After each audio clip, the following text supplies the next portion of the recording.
I can still hear their laughter echoing in that perfectly polished room. The delicate clink of fine china, the soft murmur of voices pretending to be kind, and then the laughter, sharp, cutting, meant for me. My name is Eleanor, and that afternoon, at the annual spring tea party in my own home, I sat at the head of the long mahogany table, feeling smaller than I ever had in my life.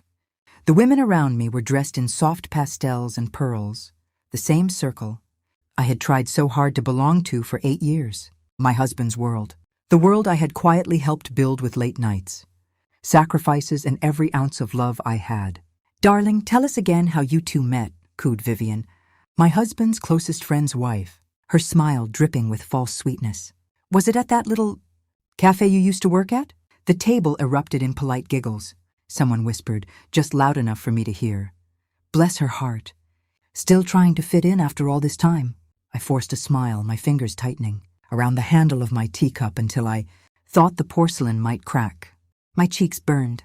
I could feel their eyes measuring me. My simple dress, my quiet voice. The way I still said please and thank you like it mattered. But what hurt most wasn't their laughter. It was the way my husband, Richard, sat at the other end of the table and smiled along with them. He didn't defend me. He didn't even look at me. He simply raised his glass and said, "To my wife, always full of surprises." The way he said it made my stomach twist. That was the moment everything began to crack, because I had already seen the messages on his phone the night before. I had already heard the whispers. I had already felt the cold truth settling in my bones. They thought I was weak. They thought I was simple. They had no idea what I was about to become. That night, after the last guest left and the caterers cleared away the crystal, I stood alone in our bedroom and finally let the tears fall. 8 years of marriage, 6 years of helping Richard grow his investment firm from a small office downtown into a powerhouse. Countless nights I stayed up running numbers while he attended galas. I had given him my heart, my ideas, even my inheritance from my grandmother to help with the first big deal. And this was how they repaid me? I remembered the early days, how Richard used to call me his secret weapon, how he'd pull me close and say, "Ellie, without you, I'd still be nothing." I believed him. I loved him. But love can blind you. The next few days I moved like a ghost in my own life. I watched. I listened. I pieced together the fragments. Richard wasn't just distant. He was involved with Vivian, the same woman who had laughed the loudest at the tea party. They had been seeing each other for almost a year. Behind my back, in the very hotels I had helped pay for with my own labor, every time I entered a room, conversations stopped. Every time I tried to contribute an idea at the firm, Richard would gently, but firmly, shut me down in front of the partners. "Let the professionals handle this, darling." I was being erased. The pain was suffocating. Some nights I couldn't breathe. I would sit in the dark and wonder what was wrong with me. Why wasn't I enough? Why did they all look at me like I was still that small-town girl who didn't belong? But something else was growing underneath the heartbreak. Something quiet, cold and powerful. I stopped crying. I started planning. I went through every financial record I could access. I called old friends from my accounting days. I met with a lawyer in secret, a sharp, no-nonsense woman who looked at me across her desk and said, "Eleanor, you don't just have a divorce case. You have leverage, because here's what they never understood. While they were laughing at me, I had been quietly protecting myself. I had kept records. I had documented every questionable deal. I had even protected my own assets in ways Richard never noticed. The betrayal broke me open, but it also woke me up. 3 months later, they threw another party, this time at the firm's annual gala. The same crowd, the same glittering chandeliers, the same condescending smiles. Richard stood on stage giving his usual speech about family values and building something real. Vivian stood beside him in a stunning red dress, her hand resting possessively on his arm when she thought no one was looking. I arrived late. When I walked in, the room seemed to pause. I wasn't wearing one of my usual modest dresses.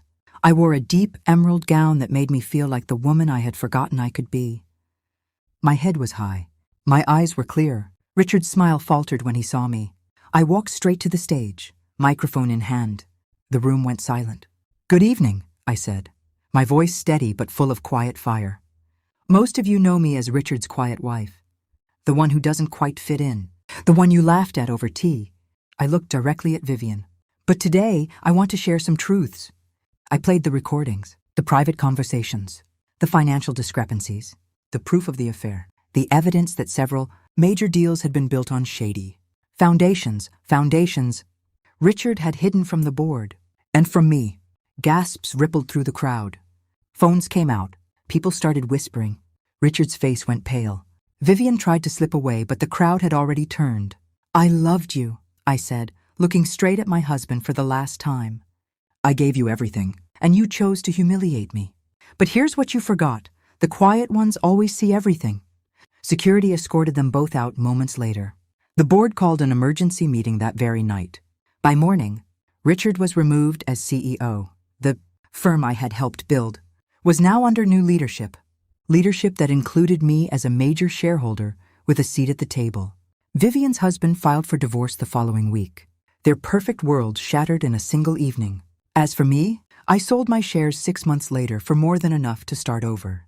I bought a beautiful cottage by the sea, far away from Crystal. Teacups and poisoned laughter. I planted a garden. I wrote in my journal every morning. I finally learned how to breathe again. Sometimes people ask me if I regret it. I don't.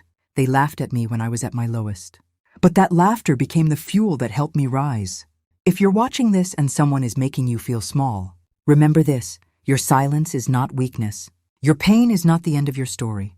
Sometimes the most powerful thing you can do is let them underestimate you, and then show them exactly who you've always been. I'm Eleanor, and I finally found my peace. Thank you for listening to my story. If it touched you, please share it with someone who needs to hear it. You are stronger than they think, and the best revenge is becoming the woman they could never break.